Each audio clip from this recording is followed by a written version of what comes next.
computer. Okay, তা আমরা let's go to the class. Class-এ কি আছে দেখি. Let's go to the class.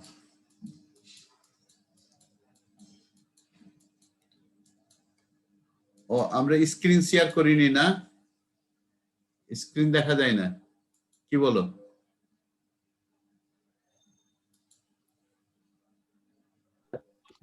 না স্যার।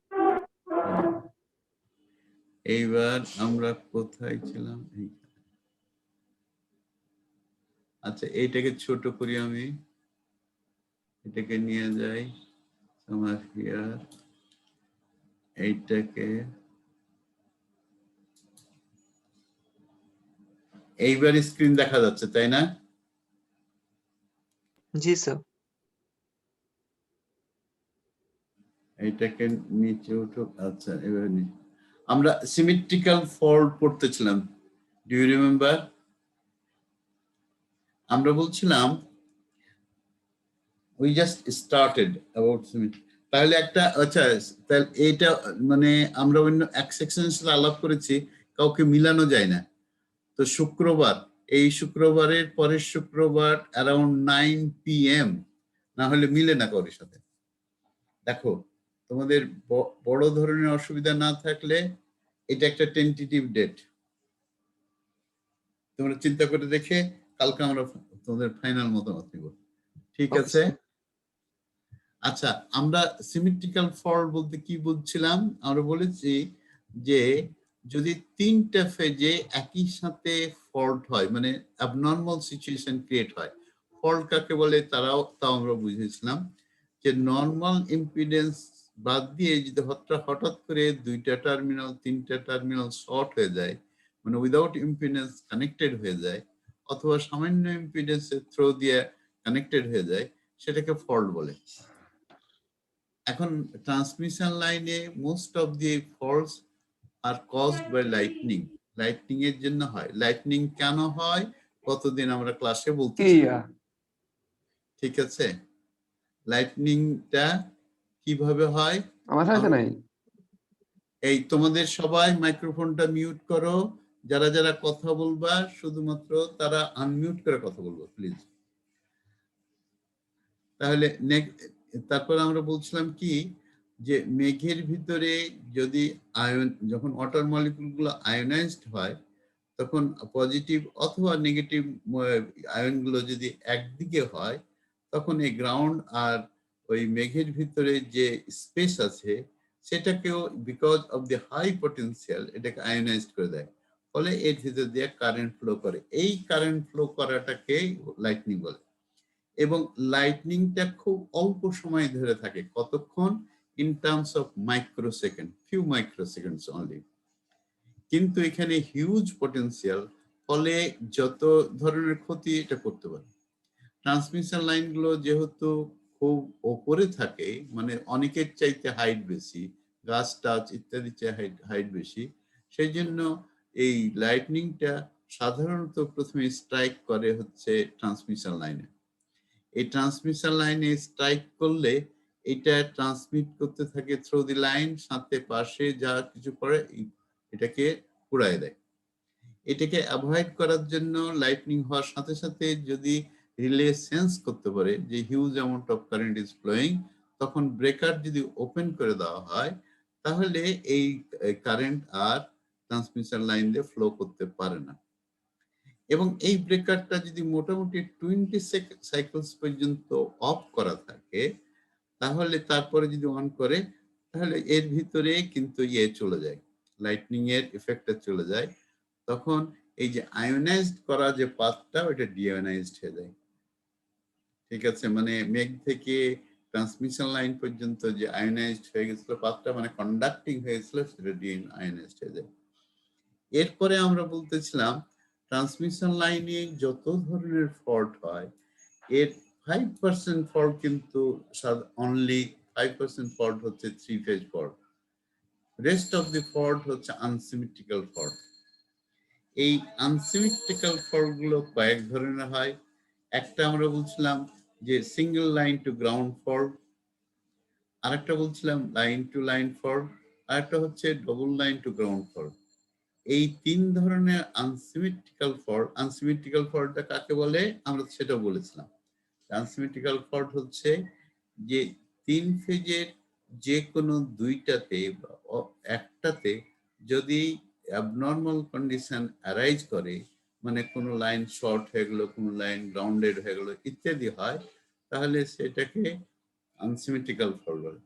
আনসিমেট্রিক্যাল ফল্টগুলো তিন ধরনের: single line to ground fault, line to line fault and double line. ঠিক আছে, এই ফল্টগুলোর ভিতরে বেশি হয় single line to ground fault. এটা কিরকম?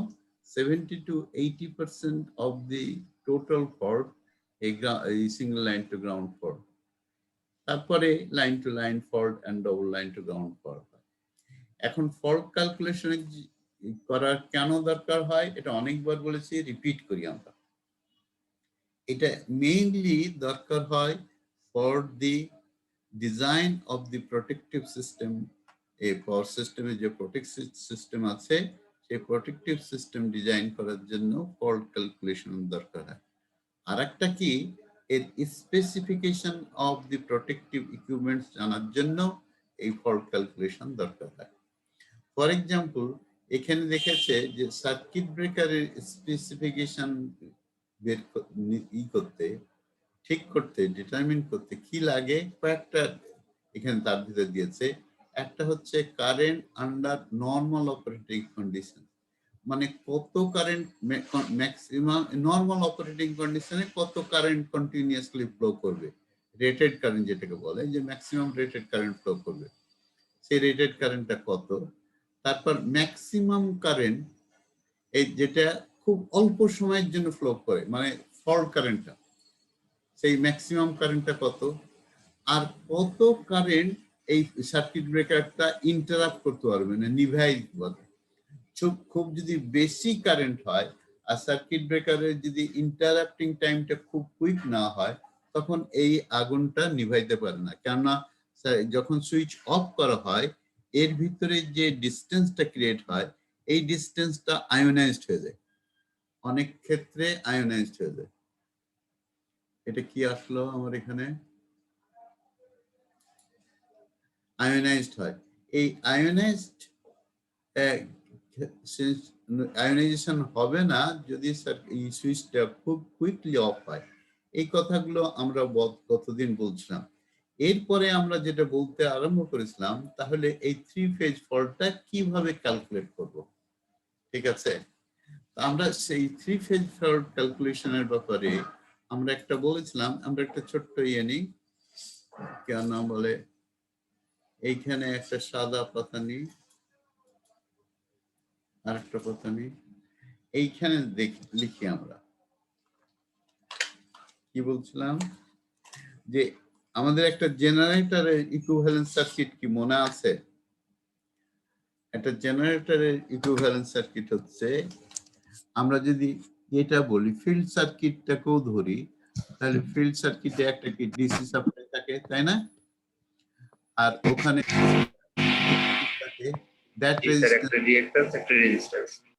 হ্যাঁ, এখানে তো ডিসি রিঅ্যাক্টরটা থাকে না, এটা ফিল্ড কয়েল।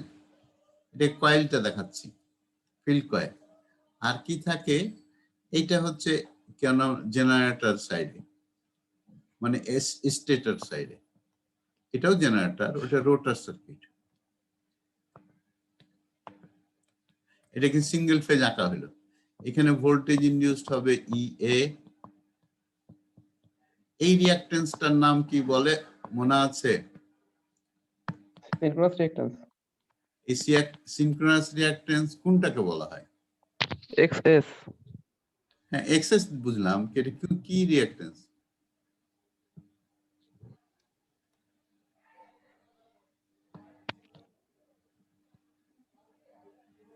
এটা হচ্ছে ইলেকট্রিক রিঅ্যাকট্যান্স। এটা হচ্ছে জেনারেটরের যে আর্মেচার রিঅ্যাকশন আছে, আরেকটা হচ্ছে লিকেজ রিঅ্যাকট্যান্স আছে। এই দুইটার কম্বাইন ইফেক্টকে রিঅ্যাকট্যান্স ফর্মে রিপ্রেজেন্ট করার জন্য যে রিঅ্যাকট্যান্সটা ব্যবহার করা হয় সেটা হচ্ছে এক্সএস, মানে এক্সএস হচ্ছে এক্সএল, লিকেজ রিঅ্যাকট্যান্স আর reactance due to armature reaction, এই দুইটার যোগফল হচ্ছে সিনক্রোনাস রিঅ্যাকট্যান্স।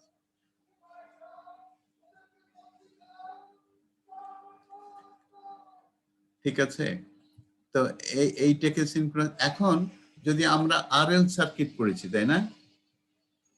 আরএল সার্কিট পড়েছি না? আরএল সিরিজ সার্কিট, মনে করে এখানে একটা সোর্স আছে, এখানে যদি একটা রিঅ্যাকট্যান্স দেখি, এখানে সুইচ আছে। আরএল সার্কিটটা যখন আমরা অন করি, এখানে যে কারেন্ট ফ্লো করবে, এখানে জেনারেটর মাথায় যদি যে শর্ট সার্কিট হবে, সেটা অনেকটা একই রকম হওয়ার কথা না? দেখো, জেনারেটরে এরকম কি আর্মেচার রেজিস্ট্যান্স আছে, রিঅ্যাকট্যান্স আছে, একটা ভোল্টেজ সোর্স আছে। আরএল সার্কিটেও একটা সোর্স আছে, সোর্স ভোল্টেজ আছে, এটাকে ভি অফ টি বললাম। ঠিক আছে, আরএল সার্কিটেও ভি অফ টি। তাহলে এইটা দুইটা দেখতে একই রকম মনে হচ্ছে না? কি আমরা যদি এক কাজ করি, এই রোটার পার্টটাকে মুছে দিই, রোটারটা মুছে দিলে আমাদের জিনিসটা একই রকম দুইটা। তাহলে আমরা আরএল সার্কিট সলভ করেছি, তাই না এর আগে?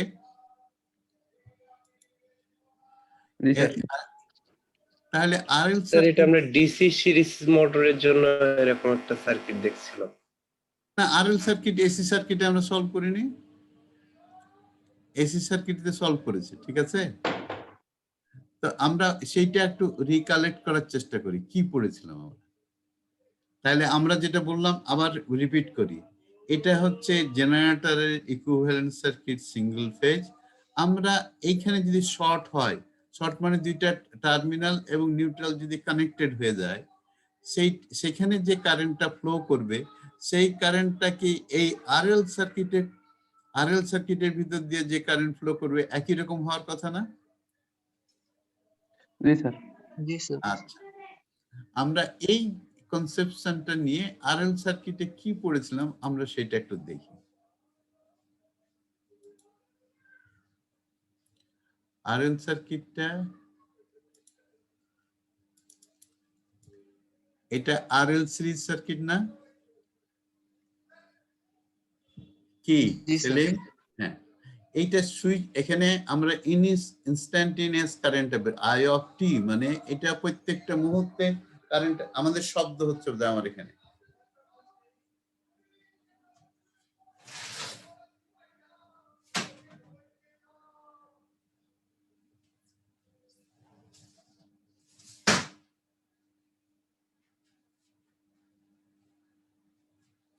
এক সেকেন্ড,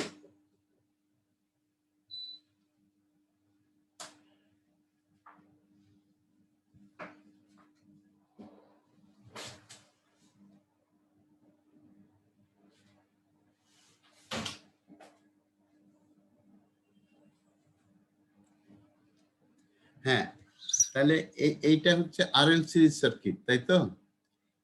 এই যে এখানে সোর্সটা ভি অফ টি বা E of T is equal to V M sine omega T plus alpha লিখেছে, তাই তো? দেখো, এখানে কেভিএল যদি অ্যাপ্লাই করি, তাহলে ইকুয়েশনটা কেমন হবে? ভি মানে এটা voltage rise is equal to some of the voltage drops, এই দুইটার ভিতরে ভোল্টেজ ড্রপস হবে, এটা ভোল্টেজ রাইজ। তাহলে this voltage is equal to R I of t plus L di dt, এটা বেসিক ইকুয়েশন না? জি স্যার। হ্যাঁ, এখন আমার একটা ছোট্ট প্রশ্ন, বলো তো, আমরা ভি টি যখন এটা ইনস্ট্যান্টেনিয়াস ভ্যালু লিখি, তখন ভিএম সাইন ওমেগা টি লিখি, অনেক সময় sign omega T plus alpha লিখি। এই দুইটার ভিতর ডিফারেন্সটা কি? আমি কথাটা কি বুঝাইতে পারলাম? Sir phase difference. Phase difference কি? Phase difference. কিসের ফেজ ডিফারেন্স? এখানে এই যে এখানে সোর্স ভোল্টেজ দেখা যাচ্ছে, জি স্যার। ভি অফ টি কে, এই ভি অফ টি যদি আমরা এইভাবে লিখি, V M sine omega T, sine omega T বা সাইন থিটা, ওমেগা টি মানে তো থিটা, তাই না? মানে অ্যাঙ্গুলার মেজারমেন্ট, অথবা ভি অফ টি কে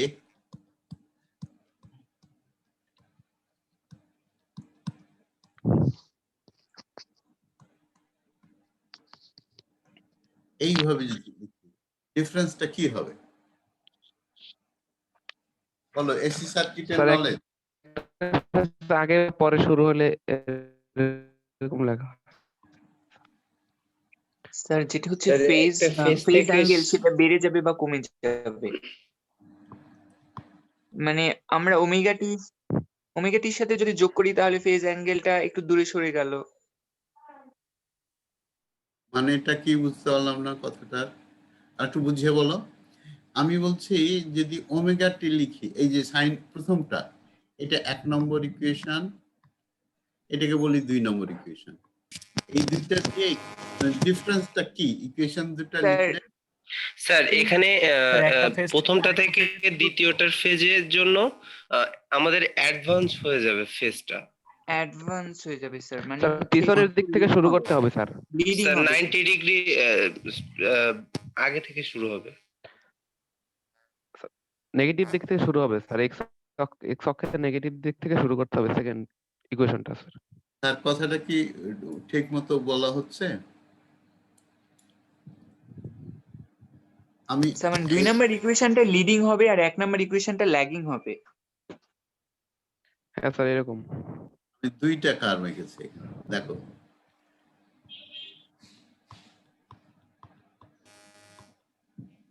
এই দেখা যায় না আমার এই কার্ভ? স্যার। জি স্যার, জি স্যার। বোঝা যায়? বলেন এই ইকুয়েশন, আমাদের প্রথম ইকুয়েশনটা দেখি আবার। 1 নম্বর ইকুয়েশনটা তোমার এটা উঠানামা করে না কেন? কই গেল? এই গন্ডগোল করে। হ্যাঁ, এই 1 নম্বর ইকুয়েশন দুইটা উপরে নিচে হয়ে গেছে, বেশি ওই এটা দেখা যায়। হ্যাঁ, 1 নম্বর জি ইকুয়েশন স্যার। তুমি টি ইকুয়াল টু 0, মানে যখন এটা সুইচটা অন করব তখন তো টাইমটা কি 0 টাইম না? যখন অন হতে যাবে, just when it is touching the circuit, এই সুইচটা যখন when it is just closing the circuit, সেই সময় ভোল্টেজটা কত? এই 1 নম্বর তোমার যদি এক নম্বর এই দেওয়া হয় ইকুয়েশন দিয়ে আমি রিপ্রেজেন্ট করতে চাই যে this is the expression of the voltage, তাহলে at t is equal to 0 ভোল্টেজের ভ্যালু কত? হ্যাঁ, ভোল্টেজের ভ্যালু তো 0 হবে।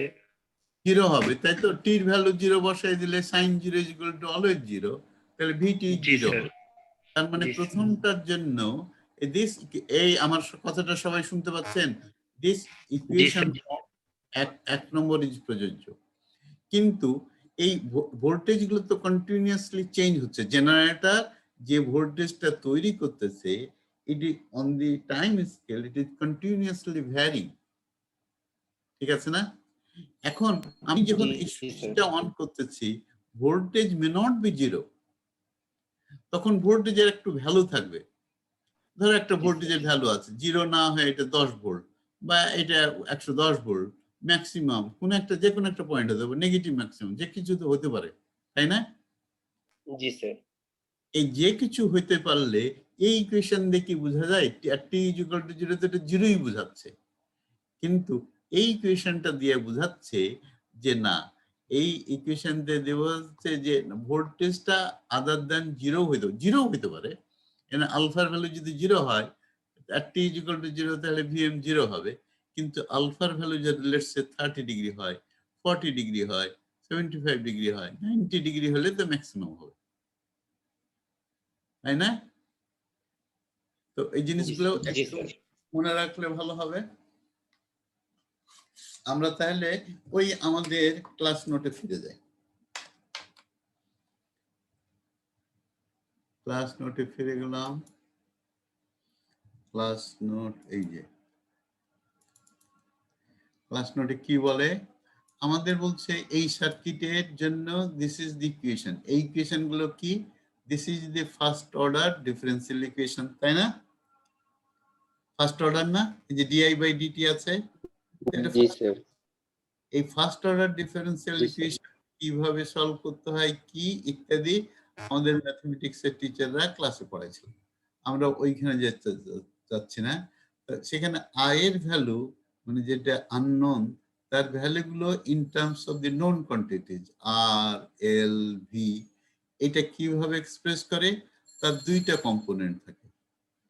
একটা হচ্ছে কেমন নাম বলে টাইম ভ্যারি, অর্থাৎ এটা কিন্তু টাইমের এটা পিরিয়ডিক, এটা নন পিরিয়ডিক।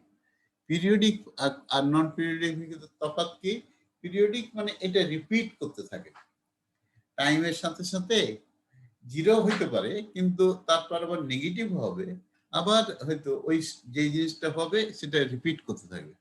কিন্তু এই যে এক্সপোনেনশিয়াল যে আর একটা ফাংশন থাকবে, সেই ফাংশনটা কি হবে, এই ফাংশনটা কিন্তু টাইমের সাথে সাথে আস্তে আস্তে জিরো হয়ে যাবে এবং it will be never more than zero. এই আমাদের স্যারেরা বুঝেছেন, এই ইকুয়েশন গুলো আমি এত পড়াচ্ছি মানে বলতেছি, তার কারণ হচ্ছে কিছুটা আমাদের যে আগে পড়ে আসছি সে কথাগুলোর যেন রিপিটেশন হয়, আমাদের যেন কিছু মনে ভুলে গিয়ে থাকলে সেটা মনে আসে, ভুলে গেলে এটা যেন মনে পড়ে। আমরা কি বললাম, একটা হচ্ছে টাইম ভ্যারি, এটা হচ্ছে টাইম ভ্যারি, এই ভি অফ টি মানে এটা সময়ের সাথে সাথে এটা রিপিট করতে থাকবে, এই এই জিনিসটা রিপিট করবে, এই যে যেমন এখানে রিপিট করেছে এটা রিপিট করবে, এটা হচ্ছে পিরিয়ডিক ফাংশন। কিন্তু আরেকটা যেটা আছে যে এক্সপোনেনশিয়াল ফাংশন, সেই এক্সপোনেনশিয়াল ফাংশনটা কি টাইমের সাথে সাথে এটা জিরো হয়ে যাবে, এটা ই টু দি পাওয়ার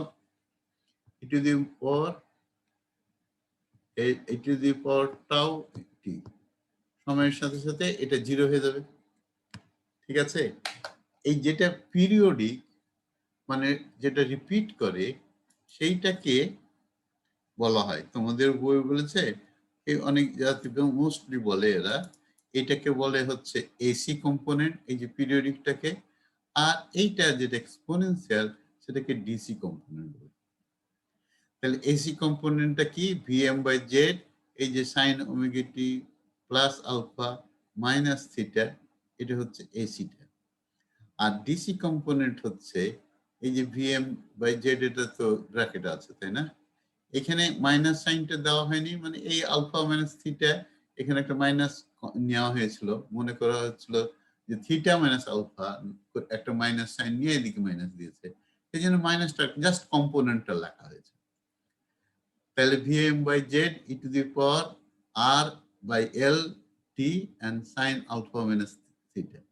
তাহলে ওই যে আমরা ওখানে টাউ লিখেছিলাম, টাউ জিনিসটা কি, এল বাই আর, কিন্তু এটা অ্যাকচুয়ালি তাহলে হচ্ছে টাউ টি, তাহলে E to the power minus tau T sine alpha by theta. এই টাউ টি কে কি বলে, টাউকে কি বলে, টাইম কনস্ট্যান্ট, তাই না? জি স্যার। এটাকে টাইম কনস্ট্যান্ট বলে না? জি স্যার।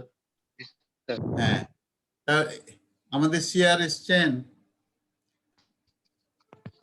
আচ্ছা ঠিক আছে। তাহলে টাইম কনস্ট্যান্ট, একজন সেলিম তো আছো তাই না? সেলিম শুনতে পায় না নাকি? আচ্ছা দেখো যাক, এই টাইম সেলিমের মনে হয় নেটওয়ার্কের প্রবলেম, আমি আছি না প্রবলেম। আচ্ছা শুনেন, এই টাইম কনস্ট্যান্টের ইউনিট কি বলেন? সেকেন্ড। সেকেন্ড।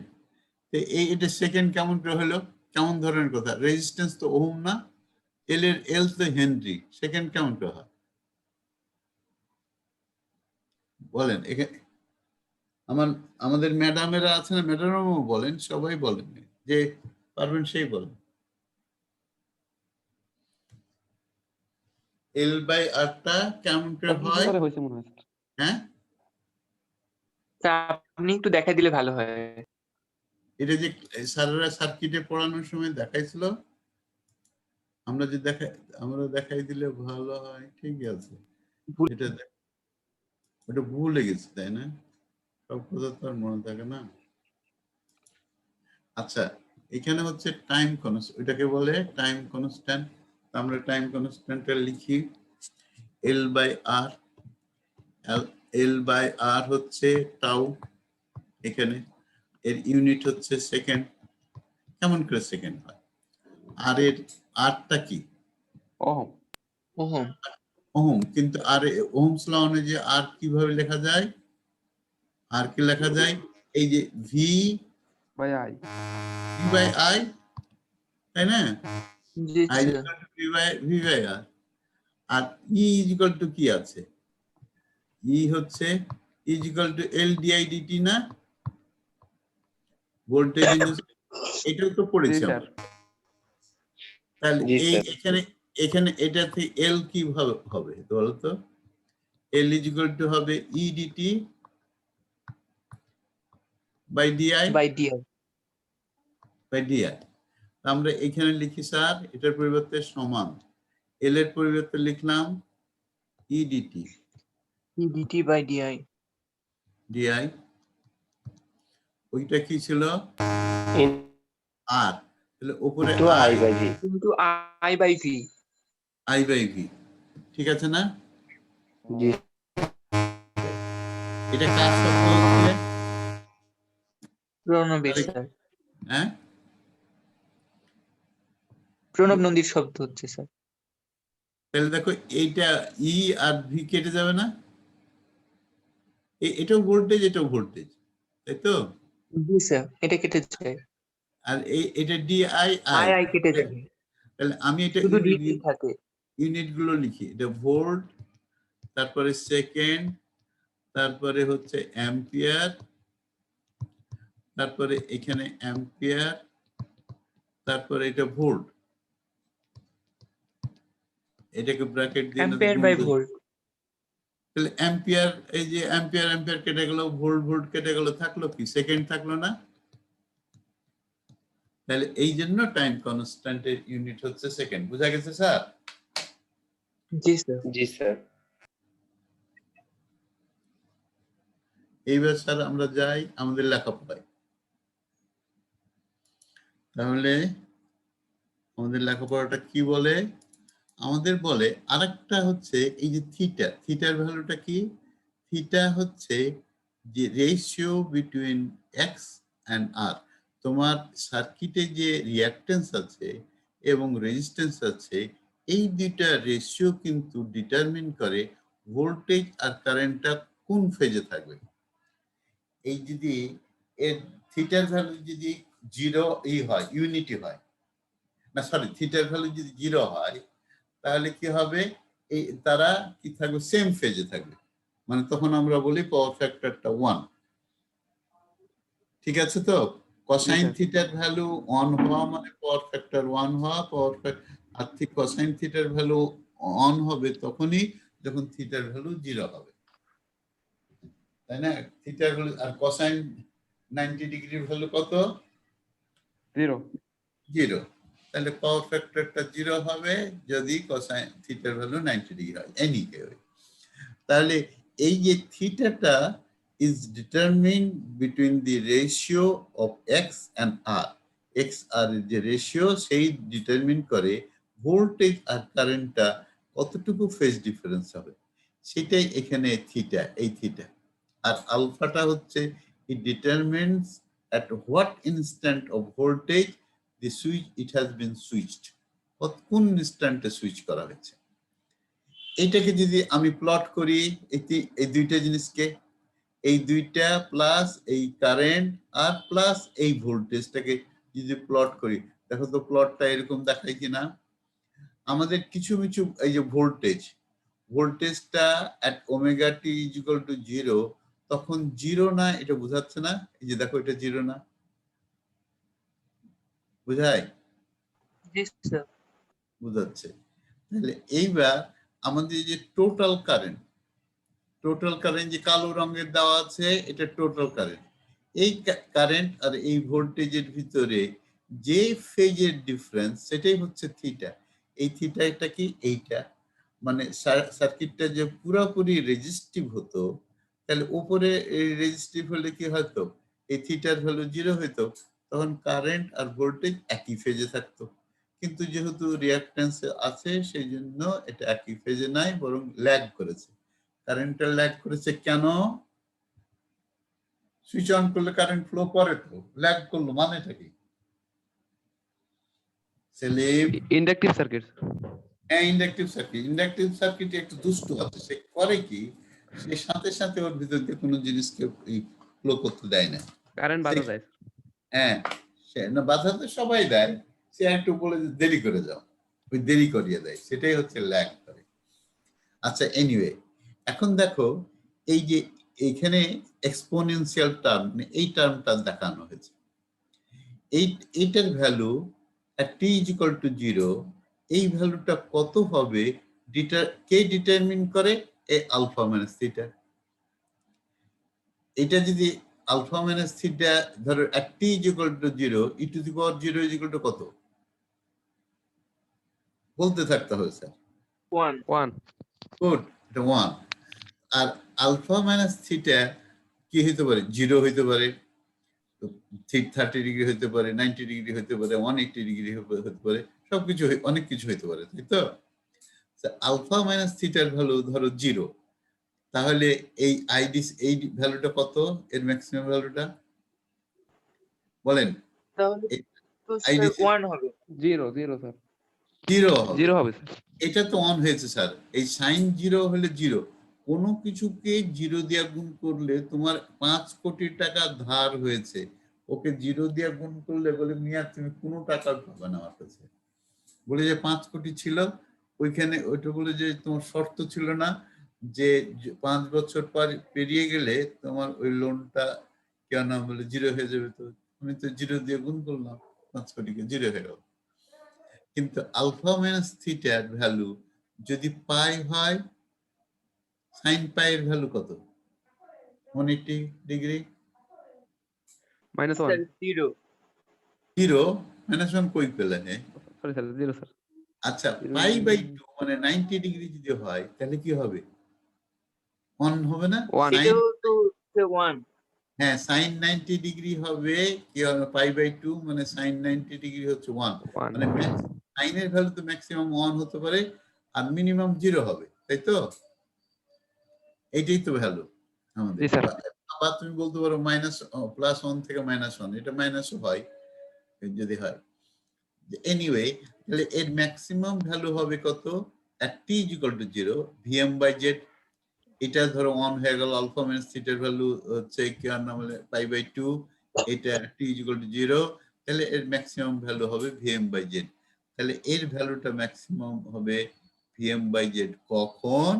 যদি এটার ভ্যালু কি আর নাম বলে ওই আমাদের IDC theta, alpha minus theta যদি পাই বাই 2 হয়, তাহলেই হবে এটা ম্যাক্সিমাম।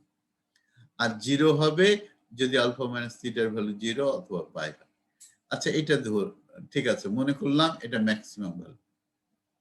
যখন সুইচটা এটা দেখো, এইটা আমি ধরলাম যে এটা 10 অ্যাম্পিয়ার, এই আইডিসির ভ্যালুটা 10 অ্যাম্পিয়ার। তাহলে এখানে যে লেখা আছে এই যে আইএসি, এটা আইএসি লেখা আছে না, এই যে অ্যারো দিয়ে দেখা আছে, এটা আইএসি। এই আইএসিটা কত হবে? আইডিসিটা 10 অ্যাম্পিয়ার, আইএসিটা t ইজ ইকুয়াল টু 0 কত হবে বলেন স্যারেরা? আমার প্রশ্নটা না বোঝা গেলে স্যার এই কোশ্চেনটা একটু নিচে নামান। প্রশ্নটা হচ্ছে যে আমার আইডিসি বললাম t ইজ ইকুয়াল টু 0, আইডিসির ভ্যালুটা এতটুকু, ওই যে আমার দেখা যাচ্ছে কারসার, এই যে এখান থেকে এখান পর্যন্ত হচ্ছে 10 অ্যাম্পিয়ার। আমি বলছি তাহলে t ইজ ইকুয়াল টু 0, আইএসিটা কতটুকু? এই যে আইএসি এখানে গ্রাফে দেওয়া আছে, গ্রাফে তো ভ্যালু লেখা নাই, আমি খালি এই ভ্যালুটা বললাম 10 vm বাই অ্যাম্পিয়ার। 2 মানে হচ্ছে স্যার হচ্ছে 5 হবে। এটা 5 হবে, আর আমি বলেছি এটা 10, এটা 5 হবে কেন স্যার? এটা 5 হবে, আমি তো 10 দিয়ে ভাগ স্যার করলে আলফা মাইনাস থিটার মান 0 স্যার। না, আমি তো আলফা মাইনাস থিটার ভ্যালু আমি ধরেছি এটা 1, 0। আলফা মাইনাস থিটার ভ্যালুটা হচ্ছে 1 ধরো, বা হোয়াটএভার যে কোনো একটা ভ্যালুর জন্য আইডিসিটা হচ্ছে 10 অ্যাম্পিয়ার। ওইটা কনফিউজিং হবে, কনফিউজিং কথাটা বাদ দাও, আমি সোজা বললাম আইডিসিটা হচ্ছে 10 অ্যাম্পিয়ার আর টি ইজ ইকুয়াল টু 0। আইএসিটা কত হবে? স্যার যদি আলফা মাইনাস থিটার মান 0 হয় তাহলে 0 হবে। আমি তো 0, এখানে কি 0 দেখাচ্ছে রে ভাই? আলফা মাইনাস থিটার হচ্ছে 0 না, এটা দেখাচ্ছে তো, আমি বলছি এটা 10। আমি তো বলছি 10, এটা 10, তাহলে টি ইজ ইকুয়াল টু 0 এটা হচ্ছে 10 অ্যাম্পিয়ার, আইডিসি হচ্ছে 10, তাহলে আইএসিটা কত হবে at t is equal to 0? -10। -10। কেন -10? টি ইজ ইকুয়াল টু যেহেতু 0, তাহলে স্যার প্লাস, স্যার কোশ্চেনটা একবার একটু বলেন স্যার। কোশ্চেনটা যে অনেকবার বললাম আবার বলি, এখানে আইডিসি লেখা আছে at t is equal to 0, মানে এইটা তখন হচ্ছে 1, at t is equal to 0, এইটাকে ভাগ করে এটাকে গুণ করে যে ভ্যালুটা পাওয়া গেছে সেটা হচ্ছে 10 অ্যাম্পিয়ার। আমি বলছি at t is equal to 0 সেই সময় তাহলে আইএসি এর ভ্যালুটা কত হবে?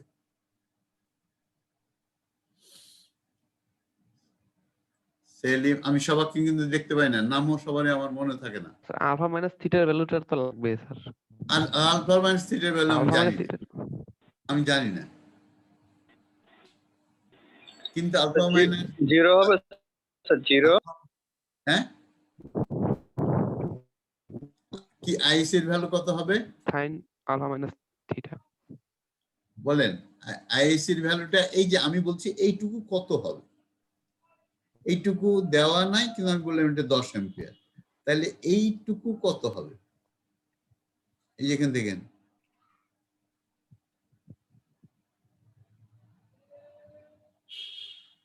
না, অনেকক্ষণ ধরে কথাটা যে বললাম, স্যার স্যার 10 হবে স্যার। স্যার 10 হবে স্যার। -10 স্যার। -10 কেন হবে? স্যার এখানে by Z sine alpha minus theta এটার ভ্যালু তাহলে তো এটাই আছে। vm/z তো আমি জানি না কত, কিন্তু আমি তো জানি vm/z into sin alpha minus theta is equal to 10 ampere. আমি বলছি আইএসি কত হবে? তাহলে স্যার উপরে তো ওইটাই থাকে স্যার। কেন স্যার, ও উপরে আছে না vm/z sin omega t alpha minus theta. Sir T equal যদি 0 হয় তাহলে তো ওমেগা টি তো 0 হয় স্যার। হ্যাঁ, ওমেগা টি 0 হইলে ওমেগা টি থাকবে না স্যার। হ্যাঁ, সেটার একটা যুক্তি আছে, তখন ওমেগা টি টা 0 হয়ে যাবে, এটা 10 হবে। -10 কেন বললেন না?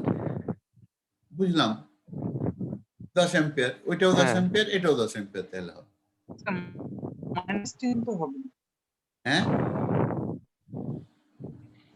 না। -10 কেন বলতেছেন? -10 হবে না তাহলে স্যার। -10 হবে না, উত্তরটা কিন্তু -10ই হবে। কেন উত্তর -10 হবে? ওয়েভ তো -10 আমি দেওয়া। বলি একটা জিনিস মনোযোগ দিয়ে শুনতে হবে, সেটা হচ্ছে ইঞ্জিনিয়াররা, এটা হচ্ছে দে আর অ্যাপ্লাইড সায়েন্টিস্ট, তারা প্র্যাকটিক্যালি কাজ করে। যে কোনো জিনিস, ধরো এরকম একটা মেশিন বানালে, তোমার ফ্যান, এই ফ্যানটা শুধু ম্যাক্সিমাম স্পিডে ঘুরে, মানে নর্মাল যে ফ্যানগুলো তার চেয়ে 3 গুণ স্পিডে ঘুরে, কিন্তু স্পিড কমানো যায় না। তখন তাকে চিন্তা করতে হবে, এই মানুষ কি এটা কিনবে? কিনবে না, বলে কোন সময় তো গরম লাগে, কোন সময় একটু কম গরম লাগে, ঠান্ডা লাগে, তাই কন্ট্রোল করা যায় না, এই ফ্যান চলবে না, তাই না? জি স্যার। মানে you have to think in terms of reality. তুমি দেখো তুমি করতেছো কি, এই সুইচটাকে ক্লোজ করতেছো, at time T is equal to 0, মানে কি জাস্ট যখন এটা সুইচ অন করতে যাচ্ছ, টাচ করতেছো, তখন তো কারেন্ট 0ই। আগে যখন সুইচ অফ ছিল তখন 0 ছিল না? সুইচ অফ ছিল তখন 0 ছিল, যেই মুহূর্তে এটাকে জাস্ট টাচ করবে টি ইজ ইকুয়াল টু 0, ওই মুহূর্তটা চিন্তা করো, তখনও তো 0, ওইখানে কারেন্ট ফ্লো করতে যাচ্ছে, তখন অ্যাকচুয়ালি কারেন্টটা তো 0। কিন্তু কারেন্ট 0 হইতে গেলে কি হইতে হবে? এই ডিসির ভ্যালুটা আমি তো দেখাই দিয়েছি যে ডিসি কম্পোনেন্ট হচ্ছে 10, তাহলে এসির ভ্যালুটা এই দুইটা যোগ করলে না, এইখানে দেখো তো, এসি আর ডিসি দুইটা কম্পোনেন্ট যোগ করে টোটাল কারেন্ট হবে। তো total current is also zero, এই যে দেখো টোটাল কারেন্টটা জিরো। তাহলে এই দুইটার যোগফল যদি আইএসি প্লাস আইডিসিটার টোটাল কারেন্ট হয়, এই কারেন্টটা জিরো দেখাচ্ছে, তোমার এটা যদি 10 অ্যাম্পিয়ার হয়, এটা তো অবশ্যই -10 অ্যাম্পিয়ার হতে হবে। মানে জি এই স্যার। আইডিসি আর এটা যোগ করে নাই কারেন্টটা হয়েছে জিরো, টোটাল কারেন্টটা। তো এটা যদি +10 হয় তাহলে এটা -10 হবে। ঠিক আছে না স্যার? এখন জি কথা হলো, স্যার। এইটা আমাদের এসব বক্তব্য বলার কথা না, আমরা তো অনেকক্ষণ ধরে বললাম এসব কথা, দরকার ছিল না। আমরা ধরলাম যে আমরা আরএল সার্কিট, তাহলে যদি আরএল সার্কিটে যখন সুইচ অন করব, মানে in terms of short circuit, ওই যে আমরা দেখেছিলাম জেনারেটরে, তাহলে শর্ট সার্কিটের টার্মে কারেন্টটা এইরকম হবে, তার একটা ডিসি কম্পোনেন্ট থাকবে আর এসি কম্পোনেন্ট থাকবে। এই ডিসি কম্পোনেন্ট 3 ফেজ সার্কিটের জন্য, 3 ফেজ সার্কিট চিন্তা করো, এ ফেজে যদি জিরো হয়, মানে এ ফেজে যখন ভোল্টেজটা জিরো হবে, বি ফেজে কত হবে? বি ফেজে -120 হয়ে যা হয় তাই হবে, তাই না? এ ফেজে কোনো সময় যদি কারেন্টটার ভ্যালু ধরো যে জিরো হয়, তো এটাও ভ্যারি করে, ওইটাও 120 যে এটা জিরো নাও হতে পারে। এই কথাটা বোঝা গেছে? এসি জি স্যার। এ ফেজে কারেন্টটা at t equal to বা t equal to ধরো 5 সেকেন্ড, তখন এ ফেজে কারেন্টটা হচ্ছে 5 অ্যাম্পিয়ার। বি ফেজে কত হবে? ওই 120 ওর সাথে হিসাব করতে হবে, যে এর টাইম ল্যাগ করে 120 ধরে ওইটা আসলে কত হবে। সেটা মাইনাস কোন একটা ভ্যালু হতে পারে, পজিটিভ হতে পারে, উই ডোন্ট নো। এই ডিসিটা নির্ভর করবে কিসের উপরে? ডিসি নির্ভর করে আলফা মাইনাস থিটা তো আছেই, এর সাথে আবার -120 যোগ করতে হবে এই বি ফেজের জন্য। সি ফেজের জন্য -240 যোগ করতে হবে। তাহলে এটা ডিপেন্ড করে, ও মানে বিভিন্ন ফেজের জন্য বিভিন্ন রকম, একই সময় বিভিন্ন ফেজের বিভিন্ন রকমের ডিসি কম্পোনেন্ট হবে, ডিসির ভ্যালুটা। ঠিক আছে, বোঝা গেছে স্যার? এইখানে জি দেখো sir. Alpha minus theta at omega T equal to যদি জিরো বলি এ ফেজের জন্য, বি ফেজে তো এটা ওমেগা টি তখন কত হবে? আলফা মাইনাস থিটার ভ্যালু এটা জিরো হলেও ওইটার থেকে একটা -120 হবে। সি ফেজের জন্য -240 সাথে যোগ হবে। সুতরাং এই প্রত্যেকটা ফেজের ডিসি কম্পোনেন্টটা ডিফারেন্ট হবে। এটা যদি ধরো যখন একটা ওমেগা টি এই ভ্যালুটা হবে, বি ফেজের হয়তো অন্য কিছু একটা হবে, সি ফেজের অন্য হবে, এই একই হবে না। তা আমি ডিসি কম্পোনেন্টটাকে যদি বাদ দিই, যে শুধু যদি এসি কম্পোনেন্টটা যখন জেনারেটর টার্মিনালে শর্ট সার্কিট হয়, তখন যদি একটা অসিলোস্কোপ বসাই দিই, দিয়ে অসিলোগ্রাম নিই, মানে একটা অসিলোস্কোপের তো স্ক্রিনশট নেওয়া যায়, তাই না?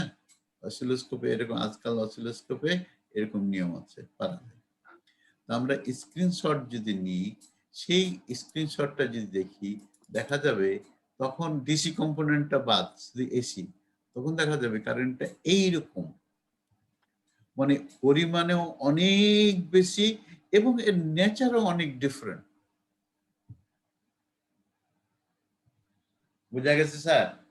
আমি বললাম যদিও ইকুইভ্যালেন্ট সার্কিটের টার্মে আরএল সার্কিটটা জেনারেটর সার্কিটের মতো, however if you take a oscillograph during the fault, in a symmetrical fault in the terminal of the generator, then oscillograph without the DC component, if you take only the AC component isolating DC, তাহলে তুমি যেটা দেখবা সেটা দেখবা যে ওই কার্ভের সাথে এটার কোনো মিল নাই। কেন? কেন মিল নাই? কেন মিল নাই? আমরা এই যে জেনারেটর নামক যে ডিভাইসটা আমরা দেখি, ওই এখানে আবার দাগ হয়ে গেল। আচ্ছা, ও আমরা ওপরে যাই, কোথায় বেশি ওপরে চলে গেছে। এইখানে আমাদের এই ছিল না একটা ডিসি, এখানে কি ছিল? এখানে আমাদের ভ্যারিয়েবল রেজিস্ট্যান্স ছিল, এখানে ফিল্ড কয়েলটা ছিল, এখানে একটা ডিসি সাপ্লাই ছিল, তাই তো? এখানে ফ্লো করছিল আইডিসি।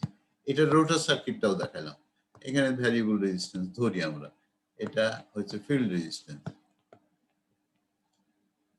ঠিক আছে স্যার? জেনারেটরে কি হয়? জেনারেটরে হয় কি, এইখানে যখন এই রোটারটা ঘুরে তখন কোনো ফ্লাক্স তৈরি হয়। ফ্লাক্স তৈরি হয়, এই ফ্লাক্স গুলো যেহেতু সময়ের সাথে পরিবর্তন হয়, এখানে ভোল্টেজ তৈরি হয়। আর যেই মুহূর্তে এখানে লোড কানেক্ট করব আমরা, সাথে সাথে কি হবে, লোড কানেক্ট করলে এখানে যদি লোড কানেক্ট করি, সাথে সাথে এখানে আর কারেন্ট যে ফ্লো করবে, এই কারেন্টের জন্য একটা উল্টা দিকে কারেন্ট ফ্লাক্স তৈরি হবে। সেটাকে কি বলে? Armature reaction. মনে আছে? ওইটাকে বলে আর্মেচার রিঅ্যাকশন। কি বলছি আমরা? তাহলে এইটার জন্য এটা যদি এই ডিরেকশনে হয়, তাহলে এখন তার উল্টা ডিরেকশনে ফ্লাক্স তৈরি হবে। এটাকে আর্মেচার রিঅ্যাকশন বলে। এখানে যখন শর্ট সার্কিট হয়ে যাবে, তখন এই কারেন্টের পরিমাণ অনেক বেশি হবে না? জি স্যার। কারেন্টের পরিমাণ অনেক বেশি হবে। কারেন্টের পরিমাণ অনেক বেশি হলে এই আর্মেচার রিঅ্যাকশনের পরিমাণও প্রচন্ড রকমের হবে। এই আর্মেচার রিঅ্যাকশনের পরিমাণ খুব বেশি হলে এই রেজাল্টেন্ট ফ্লাক্সটা নর্মাল কন্ডিশনে যেটা থাকে সেরকম থাকবে না। আরেকটা কি হবে, এই জেনারেটর আর সিনক্রোনাস মোটরের কনস্ট্রাকশনটা একই রকমের। আমাদের ওই এটা আসে না কেন, গন্ডগোল করে। হ্যাঁ, আসছে, যাবে কোথায়? এটা হয় কি, তোমরা ফিল্ডগুলোর পোলগুলোর স্ট্রাকচার মনে আছে? আমি আঁকতে পারবো না বলে। এটা হচ্ছে পোল। কি হয়, এখানে কয়েল থাকে, এইখানেও এইটাকে কি বলে, মাথাটাকে পোলসু, জুতা এরকম থাকে। এই পোলসুতে কি থাকে? অ্যামেটার সোর্স উইন্ডিং বা ড্যাম্পার উইন্ডিং বলে। এই ড্যাম্পার উইন্ডিং গুলো কি? এই যে ড্যাম্পার উইন্ডিং গুলো দেখাচ্ছে, এই ড্যাম্পার উইন্ডিং গুলো শর্ট সার্কিটের অবস্থায় থাকে। এই মাথাগুলো শর্ট করা থাকে এখানে।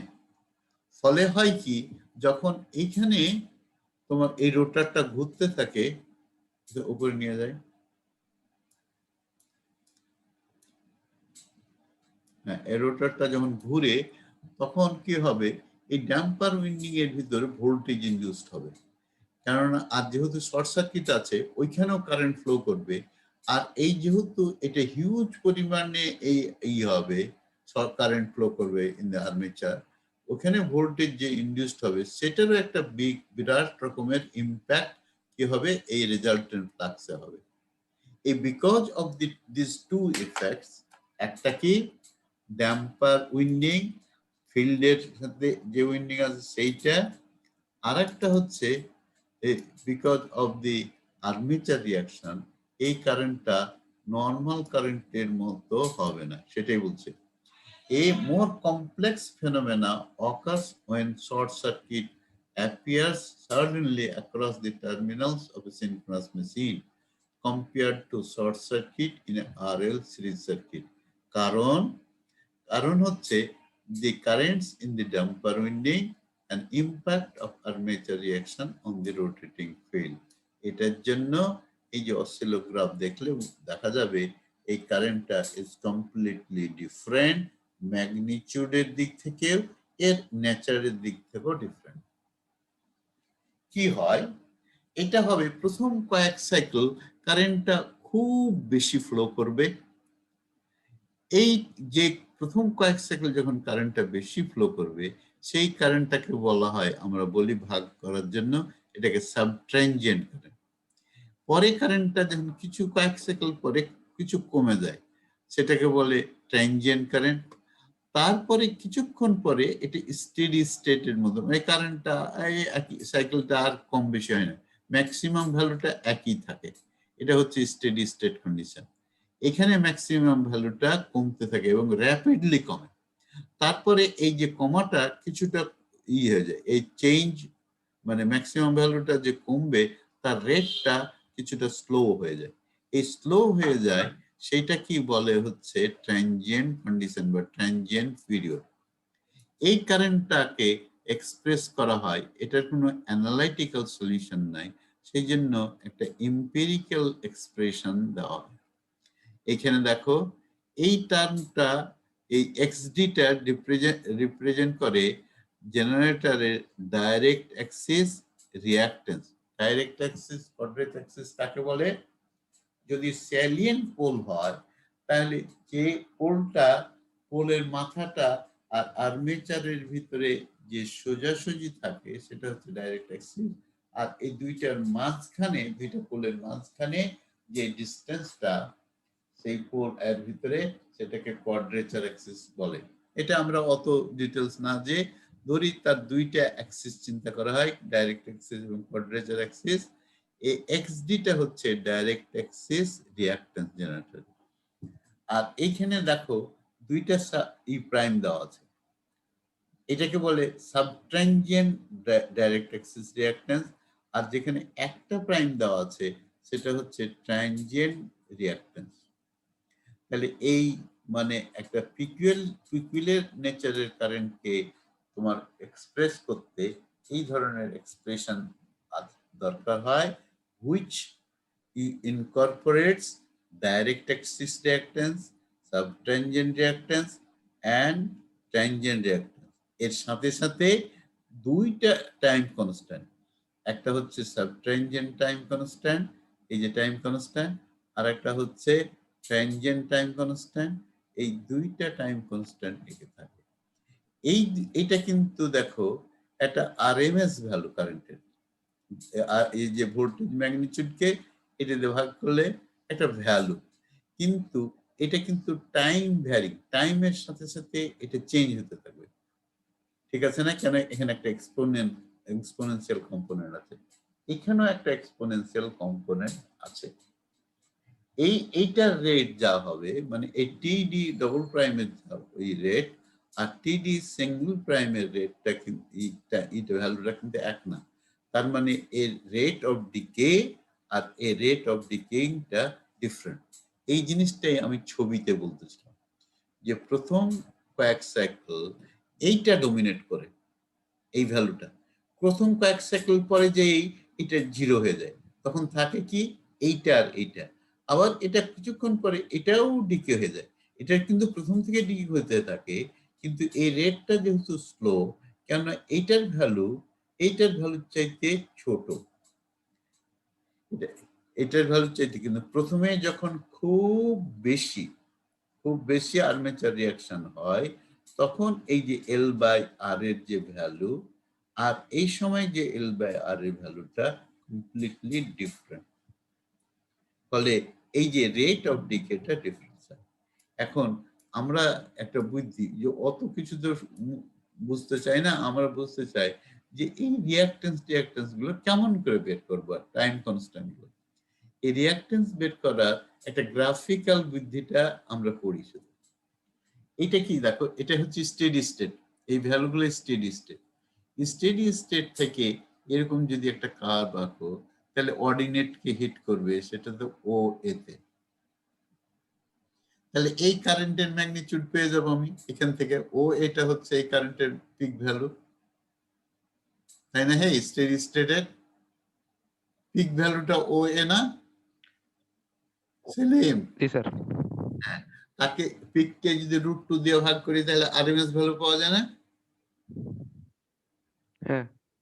আরএমএস ভ্যালু, তাহলে কারেন্টের ভ্যালুটা পেয়ে গেলাম, কারেন্টের মানটা জানি আমি, এই যে ছবি থেকে আরএমএস ভ্যালু পেলাম।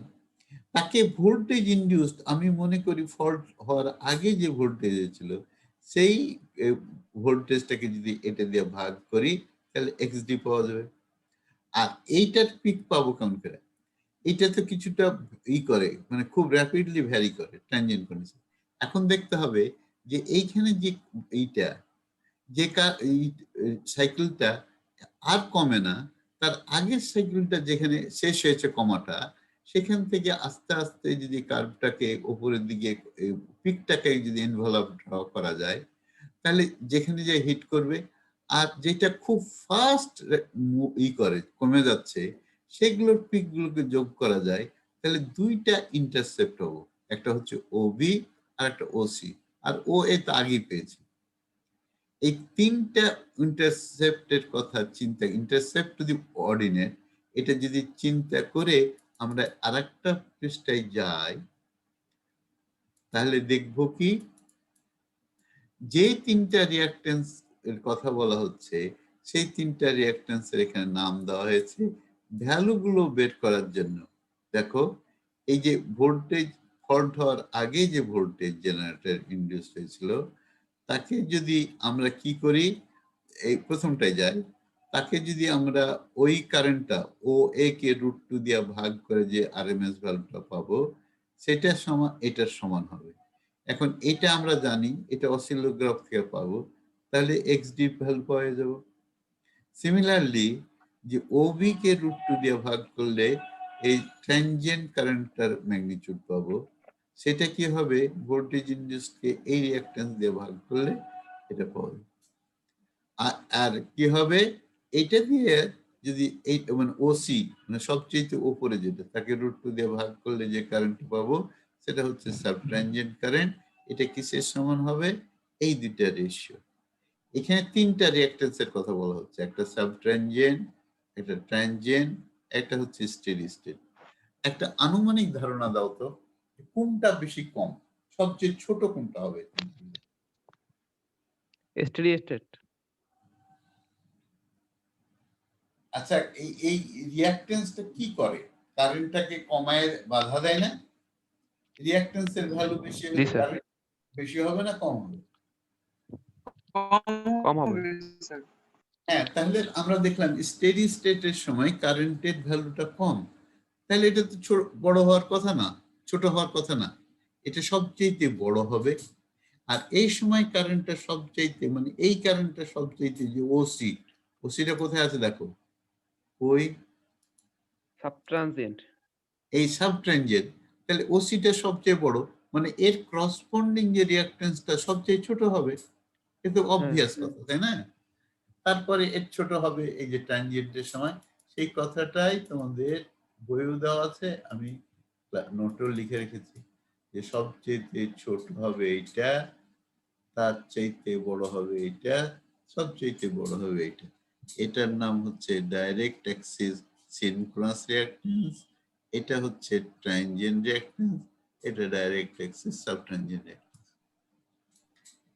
তো এই ভ্যালুগুলো কোথায় পাওয়া যায়? এটা এক্সপেরিমেন্ট করে পাওয়া যায়, অথবা ম্যানুফ্যাকচারাররা দিয়ে দেয়, মাঝে মাঝে দিয়ে দেয়। আমাদের এইসব পড়ার দরকার, আমাদের দরকার হচ্ছে ওই ফল্ট কারেন্টটা কত বড় হবে সেটা বের করা, এটা বের করতে হবে। কি হয়েছে? স্যার একটা প্রশ্ন করবো স্যার? হ্যাঁ অবশ্যই বলেন। স্যার যখন আমাদের শর্ট সার্কিট অ্যারেস্ট করবে তখন আর্মেচার রিঅ্যাকশন যদি বেড়ে যায় তাহলে কারেন্টের মান কমে যাবে না স্যার? আর্মেচার রিঅ্যাকশন যদি বেশি হয়ে যায়, আর্মেচার রিঅ্যাকশন তো বেশি হবে, তাই না? তখন কি কারেন্ট কমে যাবে না? হ্যাঁ, আর্মেচার রিঅ্যাকশন যদি বেশি হয়, ঠিক এটা ওই আর্মেচার রিঅ্যাকশন যদি বেশি হয় তখন কি হবে, ফ্লাক্সটাকে কমাই দিবে, জি স্যার। ভোল্টেজ ইনিশিয়াল ইনডিউস কম, কমে দিবে। ভোল্টেজ ইনডিউস কম হবে। হ্যাঁ। কিন্তু আর্মেচার রিঅ্যাকশন যদি যখন কম হবে না বেশি হবে, তখন কিন্তু সাথে সাথে ফিল্ড কারেন্টটা বেড়ে যাবে। সেই জন্য আর সাথে সাথে কি হবে, আর একটা হবে কি, ওই যে ড্যাম্পার উইন্ডিং এ যে ভোল্টেজ ইনডিউস হবে, ড্যাম্পার উইন্ডিং, সেই তার জন্য যে কারেন্ট হবে সেও কিন্তু আর একটা ফ্লাক্স তৈরি করবে। এই তিন ধরনের ফ্লাক্স, মেন ফিল্ডের ফ্লাক্স, আর্মেচার রিঅ্যাকশনের ফ্লাক্স, আর এই তিনটা মিলিয়ে একটা কমপ্লেক্স সিচুয়েশন তৈরি করবে। সেই সময় কি হবে, তোমার ভোল্টেজ ইনডিউসডের পরিমাণ এমন হবে যাতে কারেন্টের পরিমাণ বেশি হবে। ইনফ্যাক্ট যেটা হবে, মানে এটা যদি আমরা এটা হাইপোথেটিক্যাল চিন্তা, সেখানে ভোল্টেজ ইনডিউসটা হয়তো খুব বেশি হবে না, কিন্তু রিঅ্যাকট্যান্সের ভ্যালুটা খুব কমে যাবে। ভোল্টেজ ইনডিউস মোটামুটি জেনারেটর ঠিক রাখার চেষ্টা করবে, কেননা তখনও এইটা রোটারটা একই স্পিডে ঘুরতেছে, কিন্তু because of the armature action তখন রিঅ্যাকট্যান্সের পরিমাণ কমে যাবে, সেই জন্য কারেন্টের পরিমাণ অনেক বাড়বে। আচ্ছা, তোমার প্রশ্নের উত্তরটা কিছুটা ইনডাইরেক্টলি আমরা বললাম, আর এটাকে আর একটু গভীরভাবে পড়লে আমাদের একটা মেশিনের কোর্স আছে, অ্যাডভান্স মেশিন কোর্স, সেটা পড়তে হবে। অতদূর আমরা ওইটুকু আলোচনা করলাম না, ঠিক আছে? এইটুকু বোঝা জি স্যার। যাবে যে কি হয়েছে, কি হবে তখন। ওইখানে যে ভোল্টেজ ইনডিউসড হবে, that is not the normal voltage. Normal কন্ডিশনে যে ভোল্টেজ তৈরি হবে সেটা হবে না। সেই জন্য ওই সময় যে ভোল্টেজ তৈরি হবে সেই ভোল্টেজের নাম দিয়েছি আমরা ভোল্টেজ ইনডিউস বা ভোল্টেজ বিহাইন্ড সাবট্রানজিয়েন্ট রিঅ্যাকট্যান্স। মানে যখন সাবট্রানজিয়েন্ট রিঅ্যাকট্যান্স কথাটা চিন্তা করব, তার করসপন্ডিং যে ভোল্টেজ ইনডিউস হবে সেটা নর্মাল ভোল্টেজ ইনডিউস না, সেটার নাম চলছে ভোল্টেজ বিহাইন্ড সাবট্রানজিয়েন্ট রিঅ্যাকট্যান্স। আর যখন এটা এক্স ডি সিঙ্গেল প্রাইম হবে তখন এটা হবে easy single prime, voltage behind transient reactance. এই রিঅ্যাকট্যান্সটা ডিফারেন্ট হবে, এই ভোল্টেজ ইনডিউসটাও ডিফারেন্ট হবে।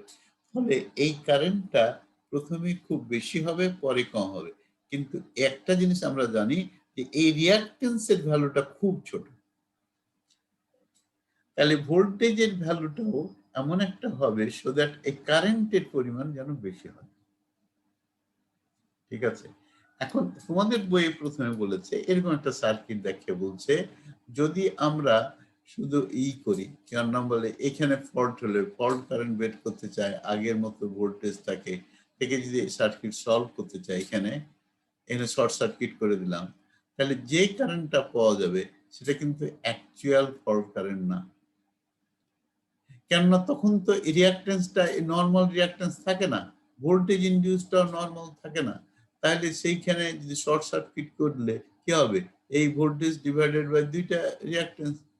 This is not the current fault current. Fault current বের করতে গেলে তোমাকে কি কি করতে হবে, এই ভোল্টেজ ইনডিউসটাকেও পরিবর্তন করতে হবে এবং এই রিঅ্যাকট্যান্সটাকেও পরিবর্তন করতে হবে। আমরা ভোল্টেজ ইনডিউসটাকে পরিবর্তন করে যদি লিখি ইজি ডবল প্রাইম আর এক্সটাকে যদি এক্স ডবল প্রাইম, এইবার যদি সার্কিট সলিউশন করি তাহলে কি হবে, যে ফল্ট কারেন্টটা পাওয়া যাবে, let's say there is a fault at point P, মানে এটা সিমেট্রিক্যাল 3 ফেজ ফল্ট, কিন্তু আমরা একটা ফেজ দেখাচ্ছি, কনফিউজ যেন না হই আমরা। এটা সিমেট্রিক্যাল 3 ফেজ ফল্ট, তিনটা লাইনই শর্ট সার্কিট হয়ে গেছে, তিনটা ফেজই। আমরা একটা ফেজ যেহেতু সিমেট্রিক্যাল, একটা ফেজ সলিউশন করলে হবে, তার ম্যাগনিটিউড কারেন্টের ম্যাগনিটিউড সমান থাকবে, শুধু ফেজ ডিফারেন্স হবে 120 ডিগ্রি, ঠিক আছে? তাহলে কি হলো যে আমাদের যদি এই ফল্ট কারেন্টটা বের করতে হয় তাহলে we have to replace the voltage induced by a voltage which is corresponds to the xdg double prime, আর এটা দিয়ে রিপ্লেস। যদি এটা রিপ্লেস করি তাহলে ইজিটা তো আমরা জানি না, তখন মাপতে পারি না, মাপাও ডিফিকাল্ট। তাহলে ইজিটা কত হবে, ইজির এক্সপ্রেশন দেখি। এই ফল্ট হওয়ার আগে এখানে যে ভোল্টেজটা ছিল তাকে তার সাথে যদি এই ভোল্টেজ ড্রপ দুটো যোগ করি তাহলে এটা পাওয়া যাবে না। এখানে ফল্ট হওয়ার আগে যে ভোল্টেজ আমরা এটা চেঞ্জ করেছি, তাহলে যখন ফল্ট কারেন্ট ফ্লো করবে তখন তো কারেন্টটা কি এখান দিয়ে ফ্লো করবে, এটাই আমার লুপ, এটা তো এর ভিতর দিয়ে তো কোনো কারেন্ট ফ্লো করবে না। তাহলে এই ভোল্টেজটা কি হবে, এই ভোল্টেজটা প্লাস এখানে শর্ট সার্কিট হয়ে গেলে এখানে তো ভোল্টেজ 0 হয়ে যাবে, কিন্তু শর্ট সার্কিট হওয়ার আগের মুহূর্তে এখানে যে ভোল্টেজ সেটার সাথে যদি এই ড্রপটা যোগ করি তখন যদি এই লাইন কারেন্টটা ফ্লো করতেছিল আমরা, তাহলে এই ভোল্টেজটা পাবো। আমরা কি একটা চালাকি করলাম, দেখো আমাদের এইটা জানা আছে, এইটা জানা আছে, ফল্ট কারেন্টটা জানা থাকলেও আমরা যেহেতু এই প্রি ফল্ট ভোল্টেজটা ধরতেছি, আমরা এই দুইটাকে রিপ্লেস করে লোড কারেন্টটাকে চিন্তা করি। লোড কারেন্ট দিয়ে যদি এইটা ড্রপটা বের করি তার সাথে এটা যোগ করি তাহলে আশা করতেছি এই ভোল্টেজটা পাবো আমরা। এখানে একটু চালাকি আছে, মানে আমরা সবকিছু ওই রকম একটা কমপ্লেক্স সিচুয়েশনে সবগুলো ডিটারমিন করা সম্ভব হয় না বলেই আমরা সেই সিম্পল টেকনিকে গেলাম। সেটা হচ্ছে এই ভোল্টেজটাকে বললাম যে ইজি ডবল প্রাইম, এই রিঅ্যাকট্যান্সটাকে বললাম এক্স ডি ডবল প্রাইম, আর যে এক্সটার্নাল রিঅ্যাকট্যান্স তো সমানই থাকবে, তাই না? এটা তো চেঞ্জ হবে না। আর এটাকে ধরুন, তাহলে এইভাবে সার্কিট ভোল্টেজটা যদি লিখি তাহলে easy equal to VF plus হবে। এটা ঠিক আছে তো? ডিউরিং শর্ট সার্কিট মানে এই ভ্যালুটা can be express in terms of known quantity. Fault হওয়ার আগে এখানে আমরা তো ভোল্টেজ জানি, আর এই রিঅ্যাকট্যান্সটাও জানি, এটা ডিটারমিন করা যাবে। এই সব মিলিয়ে এই ড্রপটা এটার সাথে যোগ করলে এই ভোল্টেজটা হবে। এই ভোল্টেজটা যদি জানা যায় তাহলে এই ভোল্টেজকে এই দুইটা রিঅ্যাকট্যান্স দিয়ে ভাগ করলে কারেন্ট পাওয়া যাবে, সেটা আমরা আসি। সিমিলারলি যদি ট্যানজেন্ট কারেন্ট ভোল্টেজ বের করতে চাই তাহলে কি হবে? তখন এই রিঅ্যাকট্যান্সটাকে আমাদের ট্যানজেন্ট রিঅ্যাকট্যান্স দিয়ে রিপ্লেস করতে হবে, এর সাথে এটা যোগ করে ড্রপ বের করে এটার সাথে যোগ করলে এই ভোল্টেজ বিহাইন্ড ট্যানজেন্ট রিঅ্যাকট্যান্স এটা পাওয়া যাবে। এই দুটিটা যদি পাওয়া যায়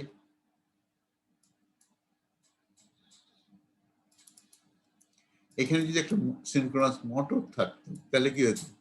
মোটরের জন্য কি হবে? এই ভোল্টেজটা বিয়োগ হয়ে যাবে। মোটর তো ভোল্টেজ সাপ্লাই দেয় না, কারেন্ট সাপ্লাই দেয় না, এটা এই ভোল্টেজ এখান থেকে ড্রপ হয়, তাই না? মোটরে কি হয়? ভোল্টেজ আমাদের কারেন্ট সাপ্লাই দিই, কারেন্ট সাপ্লাই দিলে মোটরের যে ভোল্টেজ ইনডিউসড হবে সেই ভোল্টেজটা টার্মিনালের ভোল্টেজের চাইতে এতটুকু ছোট হয়ে যাবে। এটা হচ্ছে সাব ট্রানজিয়েন্টের জন্য, এটা ট্রানজিয়েন্টের জন্য। এটা বোঝা গেল কিনা? এখানে যদি একটা মোটর থাকে, যেটা আমরা বললাম, বোঝা না গেলে বলো হে। এখানে যদি একটা মোটর থাকে তাহলে এই মোটরের ভিতরে ভোল্টেজ ইনডিউসড হবে, কিন্তু এইখানে যে ভোল্টেজটা, এই যে অ্যাক্রস দ্য ফোর্ট যে ভোল্টেজটা আর ইনডিউস ভোল্টেজের রিলেশন কি হবে?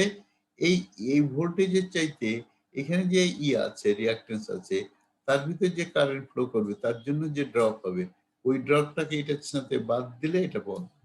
সেই জন্য ইকুয়েশনটা এই ফর্মে লিখেছে।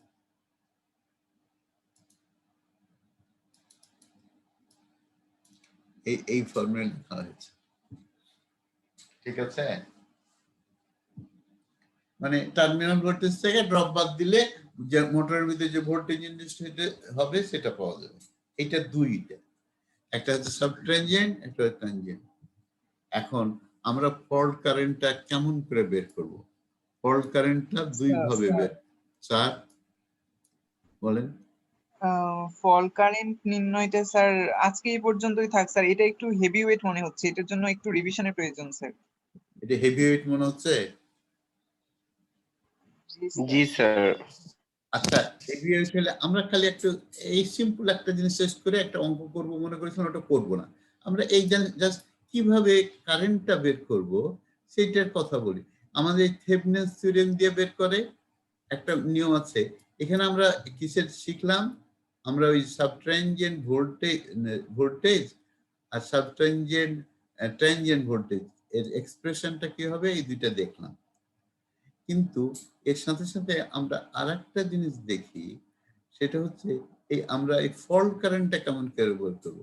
আমরা তো কিছুটা একটা লজিক্যালি এক্সপ্রেশন বের করলাম, কিন্তু আমাদের অবজেক্টিভ হচ্ছে ফল্ট হবে তখন ওই কারেন্টটা কত হবে। এই কারেন্টটা এরা বলছে দুই ভাবে বের করতে পারবা তুমি। এই যে ভোল্টেজটা পেলে সেটার সাথে ইম্পিডেন্স দিয়ে ভাগ করলে পাবা, আর একটা যদি থেভেনিন থিওরেম অ্যাপ্লাই করো তাহলে পারবা। কিভাবে পারবো তাহলে দেখি একটু, এটা দেখেই মোটামুটি আমরা শেষ করব। এইটা ধরো যে আমরা বলছিলাম যে এখানে একটা জেনারেটর আছে, এখানে একটা মোটর আছে। এইখানে মোটর এইখানে কি হবে? যে ফল্ট কারেন্ট ফ্লো করবে।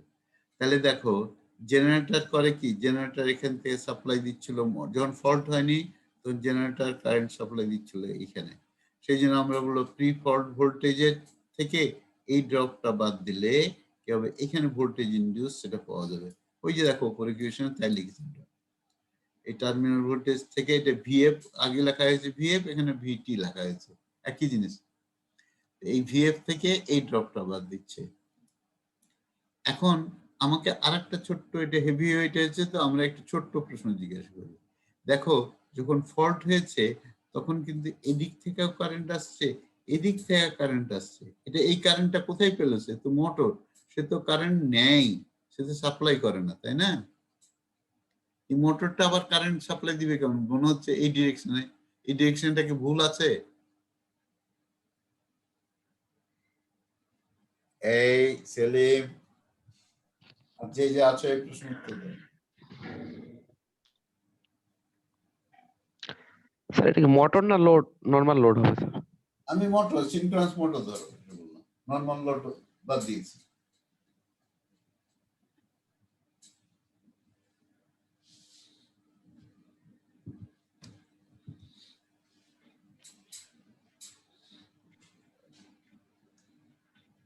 বলেন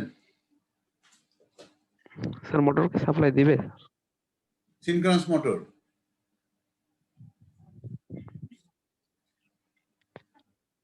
আমরা নরমাল কন্ডিশনে কি যদি আঁকতাম,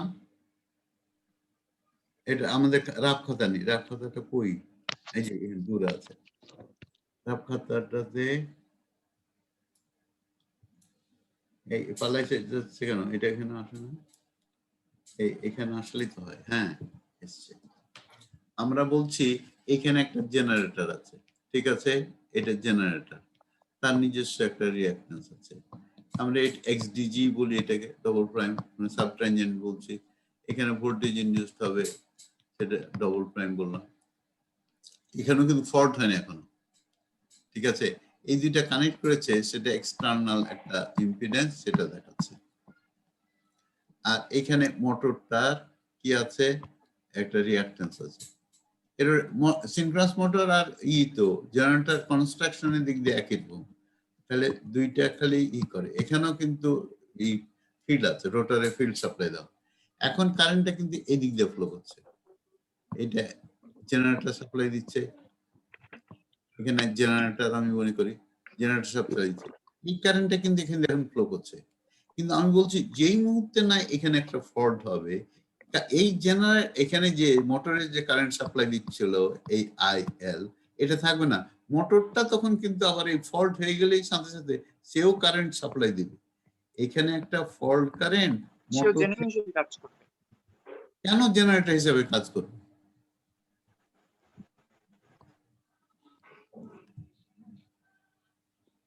এটা তাহলে কিন্তু আমরা কারেন্ট সাপ্লাই দিবে কেন স্যার? কতদিন আমরা এই যখন রিঅ্যাকট্যান্স ডায়াগ্রাম পড়াই তখন অনেকক্ষণ ধরে পড়াইলাম।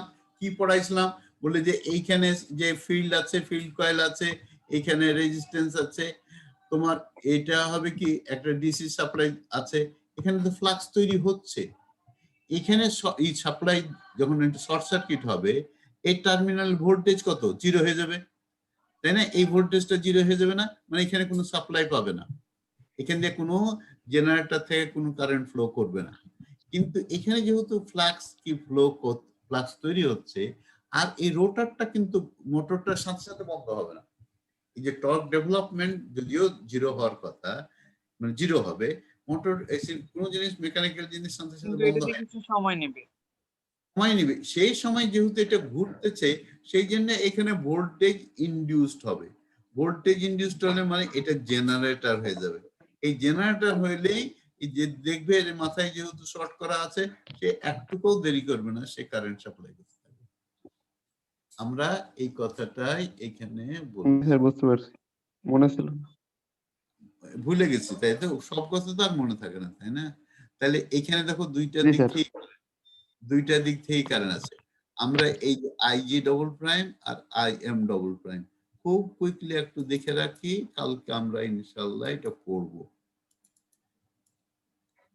এই যে আমাদের ইকুয়েশনটা ছিল এইটা, আর এই যে মোটরের জন্য ইকুয়েশনটা এইটা। সাবট্রানজিয়েন্ট রিঅ্যাকট্যান্স যদি বের করতে চাই, IG double prime divided by এটা হবে। এখানে মোটরের রিঅ্যাকট্যান্সটা আসলো না কেন? সেলিম বলো, না যে আছে সেই বলো। এজাজ একটা নাম মনে পড়েছে। আমরা যদি এখানে এই কারেন্টটা বের করতে গেলে কি হবে? আমরা বললাম যে এই ভোল্টেজটাকে এই দুইটা ইম্পিডেন্স দিয়ে যোগ করে ভাগ করে এই কারেন্টটা বের করলাম। আবার এইখানে এই ভোল্টেজটাকে এটা দিয়ে ভাগ করে এই কারেন্টটা বের করলাম। কেন? এটা কি ঠিক আছে? ঠিক আছে স্যার, ঠিক আছে। কারণ আমি সময় ঠিক আছে, কারণ হচ্ছে তুমি ভোল্টেজ ডিভাইডার রুল ব্যবহার করো, current divider rule. Current divider rule কি বলে? যে এখানে যে কারেন্টটা ফ্লো করবে দুই ভাগে ভাগ হবে, একটা এই দিক দিয়ে যাবে আর একটা সেই দুই ভাগে ভাগ হবে। কিভাবে ভাগ হবে?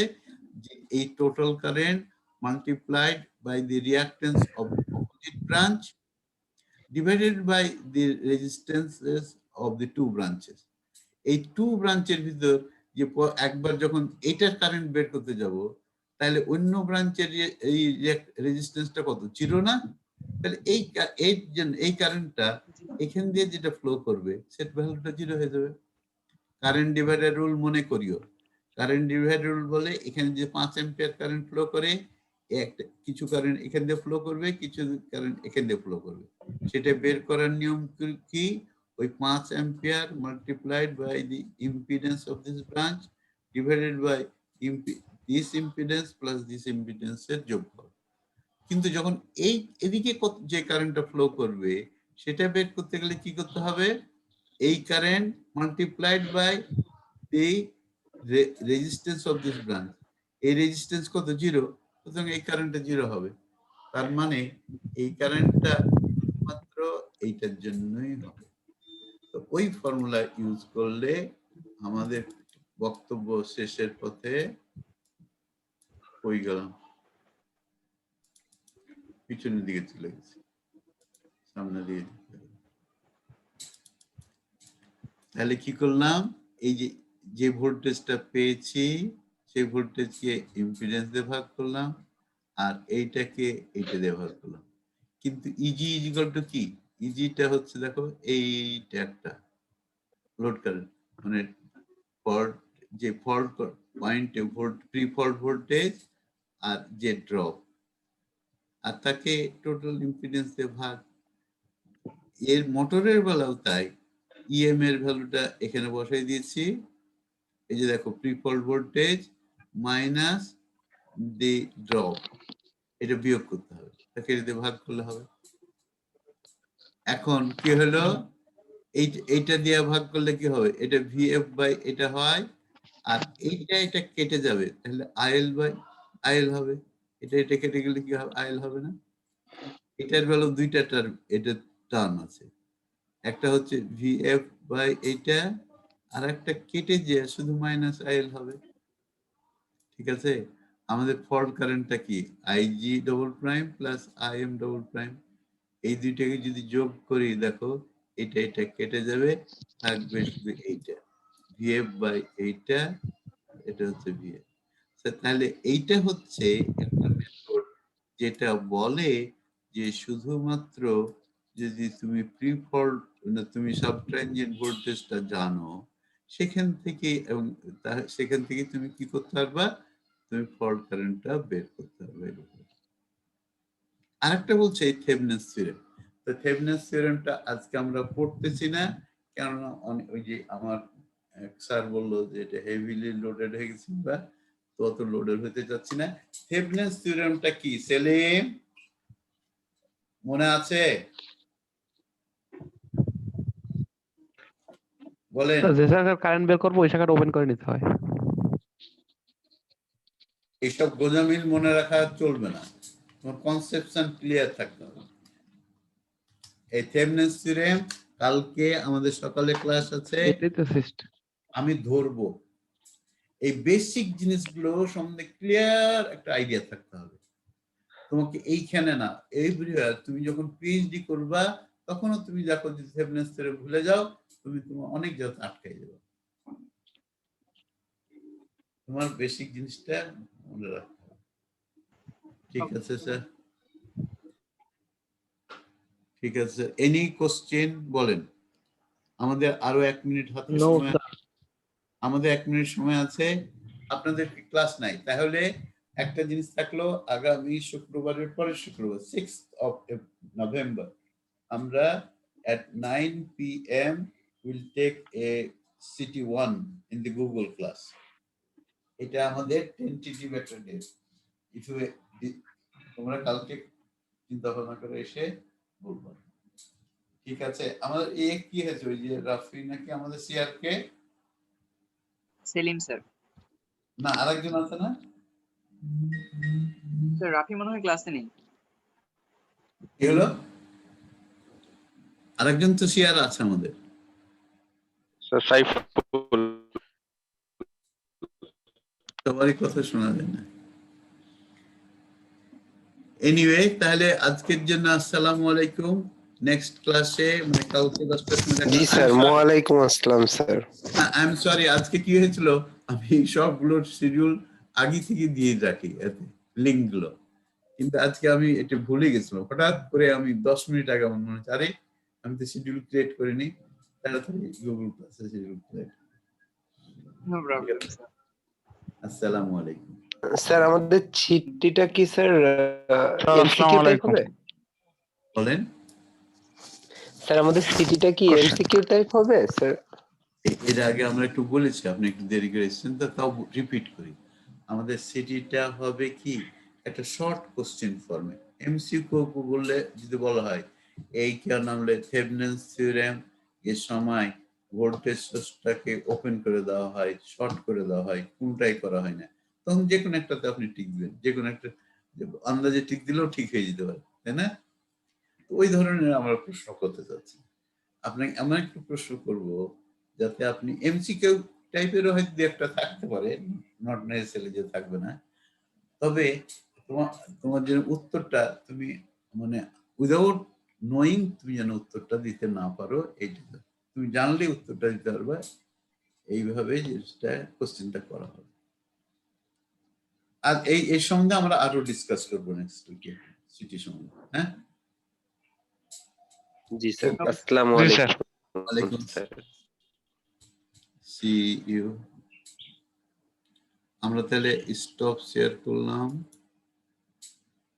মিটিংটা এন্ড করলাম, তাই না? তুহিবুর রহমান ঠিক আছে, ইয়েস স্যার। বেলাল এসছে, শাহিন এসছে, আমি মেহেদি, কাজী আতিকুর রহমান, মুসিউর রহমান, অনেককে দেখতে পেলাম আপনার। ঠিক আছে, আসসালামু আলাইকুম। স্যার 173 ব্যাচ থেকে নাইমুল ইসলাম ছিলাম স্যার। আসসালামু আলাইকুম।